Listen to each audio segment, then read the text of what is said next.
bem, voltamos, salve, salve, voltamos com mais um bloco aqui do Super Notícias. No primeiro bloco você acompanhou as principais notícias de Valadares e região. E neste segundo bloco vou ter a honra e a oportunidade de conversar com uma das grandes referências do setor empresarial de Governador Valadares. Conversarei com a consultora empresarial Lidiane Duarte. Só lembrando que você também acompanha o Superi Notícias através da nossa fanpage do Facebook. Só acessar Superi TV e lá você vai encontrar não só o Superi Notícias, mas também toda a grade de programação aqui da Superi TV, Canal 20. Lidiane, primeiramente, muito boa tarde, seja muito bem-vinda e é um prazer ter você aqui. Boa tarde. Boa tarde, prazer estar aqui também, para mim é uma honra e hoje a gente vai fazer uma coisa que quem me conhece sabe bem, bater papo. Opa. Gosto muito. Então você está no lugar certo porque essa é a ideia aqui do Superi Notícias, principalmente no quadro de entrevistas. Lidiane, para a gente poder começar nosso bate-papo, eu queria saber, e eu acho que essa pergunta ela vai ao encontro da dúvida de muita gente sobre o papel, sobre a importância, a função de uma consultora empresarial. Sendo assim, logo de cara te pergunto, qual que é a importância, qual que é a função de uma consultora empresarial? Bom, vamos lá, vamos contar a historinha. No Brasil é muito fácil empreender, aliás, em qualquer lugar do mundo é muito fácil, né, empreender. Sim. Então, assim, eu acho que a gente tem uma veia muito empreendedora no país. Só que a gente vai e faz isso pela facilidade e vai encontrando com várias dificuldades no meio do caminho. Então, o papel do consultor é determinar as áreas de consultoria dele, pegar essa empresa que está ali com algumas dificuldades e dar um caminho, ajustar, conversar, resolver junto, para realmente guiar a empresa para o crescimento, que eu acho que é o que todo mundo quer. Com certeza. E eu acho que é muito importante, porque como você mesmo disse, né? Principalmente o Governador Valadares é uma cidade que ela é baseada 100% na questão, não 100%, mas praticamente 100% na questão do comércio. Uhum. E o papel de uma consultora empresarial, principalmente aqui na cidade, creio eu que deve ser de suma importância. E sobre a questão da importância do consultor empresarial, ele é de suma importância principalmente no processo de abertura de uma empresa, ou já quando a empresa já está aberta, já está estabelecida, ou no início, né, no processo de abertura, ela se torna ainda mais fundamental? Acho que existem várias épocas ali de atuação do consultor. E eu costumo dizer que eu sou excelente e uma apaixonada por melhorar negócios. Então, o meu foco é pegar aquela empresa que já sente as dores, já sente essas dificuldades de crescimento, sim, essa falta de organização, a falta, né, de uma implementação de uma cultura, de um trabalho com as lideranças, e pegar essa empresa que enfrenta essas dificuldades e guiá-la para melhorar. Então, eu não faço parte, o meu trabalho não é voltado para iniciar negócios. Sim. Então, a gente entra no seu negócio, e eu até digo isso, um dos pontos é fazer um diagnóstico do seu negócio. Então, a gente avalia seu atendimento, como é que é a organização mesmo, como é que é feita a contratação, se você tem um processo de contratação definido, se você faz onboarding ou não, se você tem uma cultura forte na empresa, porque a gente já sabe, né, que a cultura como estratégia no café da manhã. Então, o trabalho é todo voltado para melhorar. Sim, com certeza. E justamente sobre a atuação, a importância e o papel de uma consultora empresarial, nós ainda estamos vivendo a pandemia da Covid-19, mas claro que a fase mais agravante foi ali no início de 2020 e principalmente também no início de 2021.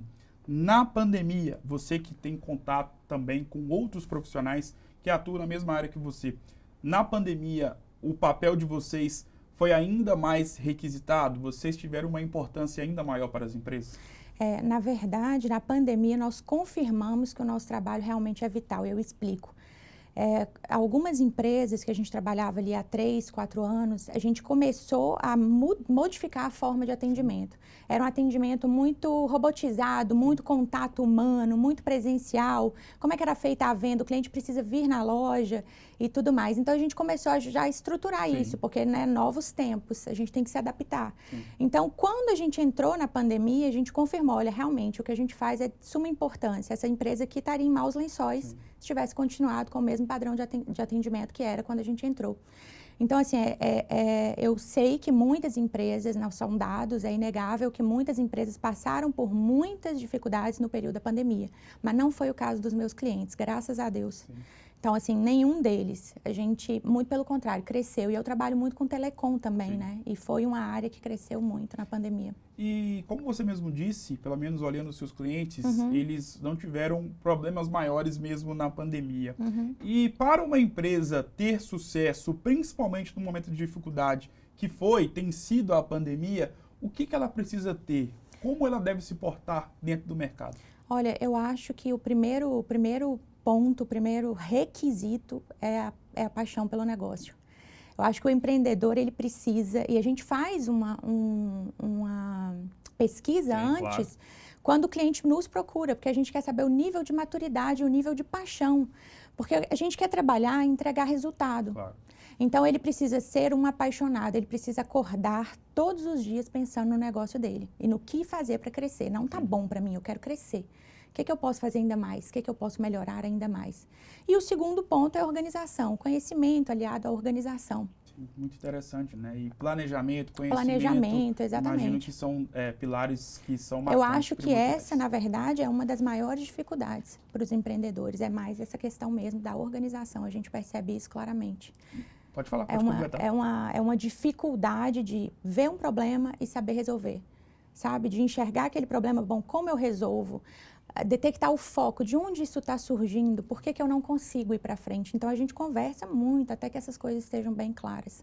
E sobre, e aí voltado mais, essa pergunta minha vai mais para o papel de vocês enquanto profissionais. Uhum. Você que é uma das referências do mercado, se não for a referência na questão de consultoria empresarial, quais são as características que um consultor empresarial precisa ter para obter sucesso dentro do mercado de trabalho? Podemos colocar a nível Valadares, mas a nível nacional também. Eu acho que é a questão da facilidade de organização, tem que ser um bom gestor, tem que ser um bom administrador. Tem que ter conhecimento e hoje em dia, eu acho que a gente tem desmistificado essa área do conhecimento, porque antes a gente pensava, bom, se você entende um pouco de cada assunto, na verdade você não sabe de nada. E hoje isso você percebe que isso é mentira. Para você ser um bom gestor, para você ser um consultor, para você guiar o seu time, guiar a sua equipe, fazer uma gestão efetiva e eficaz na sua empresa, você precisa, na verdade, ser um pouco generalista. Você precisa conhecer um pouco de tudo. E o consultor, ele precisa estar focado no resultado da empresa. Eu acho que esse é o requisito primordial. Quando a gente entra numa empresa, se a gente sente que não vai ser capaz de entregar o resultado por vários fatores. Às vezes é um nicho completamente diferente, a gente não compreende bem o nicho. Às vezes o próprio cliente não está no nível de maturidade mesmo, de pegar o trabalho e seguir. A gente já vê ali que não vai funcionar. E em relação, e conversando antes de a gente poder começar a gravar de fato a nossa entrevista, você me disse que algo que foi de suma importância para o seu processo de formação e até mesmo, claro, para você poder colher os frutos neste momento, foi a série de especializações, de processo de qualificação mesmo que você teve, que você adquiriu ao longo do tempo, principalmente pós-formação. Porque em muitas áreas, a pessoa, o profissional, ele forma, ele já acha que já sabe de tudo e que tem capacidade para poder atuar em qualquer área no mercado de trabalho. Mas não, você expandiu a sua área de conhecimento, procurou se especializar, procurou se qualificar, buscar mais capacidade. Como isso foi importante para você poder atuar nos dias de hoje? Eu acredito que eu devo tudo que eu sei a esse processo, não excluindo ali os 5 anos da faculdade, mas os 2 anos que eu fiquei por conta de me especializar, o que foi o responsável mesmo, foi o divisor de águas ali da minha vida. Ali eu aprendi com gente de fora do país até. Eu cito sempre isso porque acho que a gente é guiado por um nível de consciência. Então, a gente tem um nível de consciência e ali você tem aquelas barreiras do seu nível de consciência, é até ali que você vai.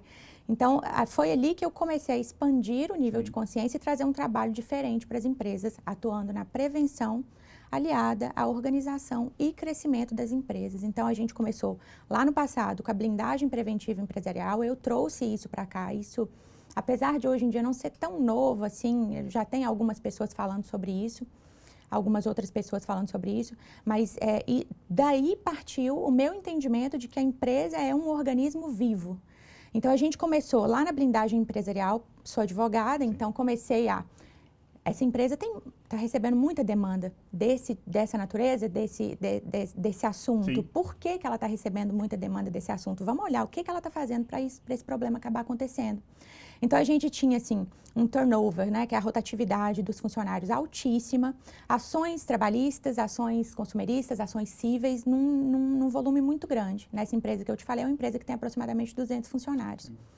Então, a gente começou a trabalhar atrás. Vamos mudar todos os padrões, processos e procedimentos dessa empresa nessa área. Então, hoje a gente continua com mais de 200 funcionários, aumentamos drasticamente o número de clientes e a empresa não tem nenhum processo ativo trabalhista. Mas por quê? Porque a gente começou a perceber, bom, se eu tenho uma série de funcionários que não estão dando certo, tem algum problema na forma de contratar. Então, foi ali que a gente percebeu que tudo numa empresa comunica, é como um corpo humano. Você não vai lá checar como é que está exclusivamente o seu coração. Você faz um check-up, faz uma análise geral de como está o seu corpo todo.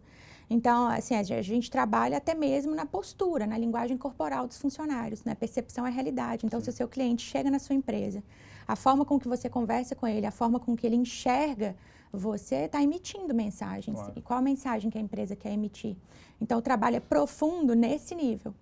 E sobre o papel das empresas em relação à visão que elas têm do consultor empresarial, pelo que você percebe, pelo tempo que você já tem no mercado, as empresas olham de bom grado, elas têm uma visão positiva em relação ao trabalho de vocês? Eu acredito que ainda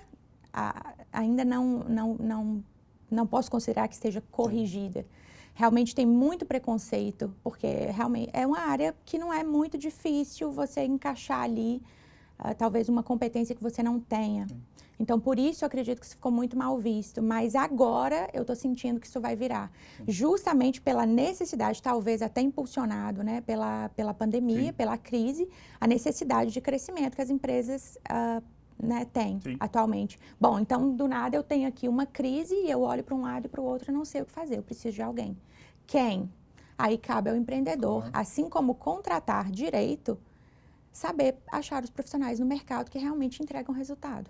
Qual que é a grande diferença entre o papel do consultor empresarial para o gestor empresarial? Bom, o gestor, ele está mais ligado à própria empresa. Ele ou é um funcionário da empresa ou é sócio, então ele faz o gerenciamento da sua própria empresa, né? O consultor faz isso também, só que da sua empresa, de consultoria. Então, o gestor nem sempre é um consultor. O consultor precisa ser um gestor. Muito obrigado por essa verdadeira aula, né, sobre essa área da consultoria empresarial. Foi um grande prazer, motivo de grande honra ter você aqui. Superi Notícias que tem essa ideia, né, de sempre trazer pessoas, profissionais que são referências nas áreas nas quais atua, e você como uma referência na área da consultoria empresarial, tenho certeza que quem está acompanhando agora na tela da Superi, vai acompanhar na internet depois, ficou encantado com as suas informações e também pôde conhecer um pouco mais do trabalho e a importância da função de um consultor empresarial. Lidiane, obrigado mais uma vez, foi um prazer te receber e as portas estão abertas para você voltar mais vezes. Prazer foi meu, obrigada. Eu que agradeço. Lidiane, o Superi Notícias de hoje vai ficando por aqui. Um grande abraço e eu volto em uma próxima oportunidade. Até mais!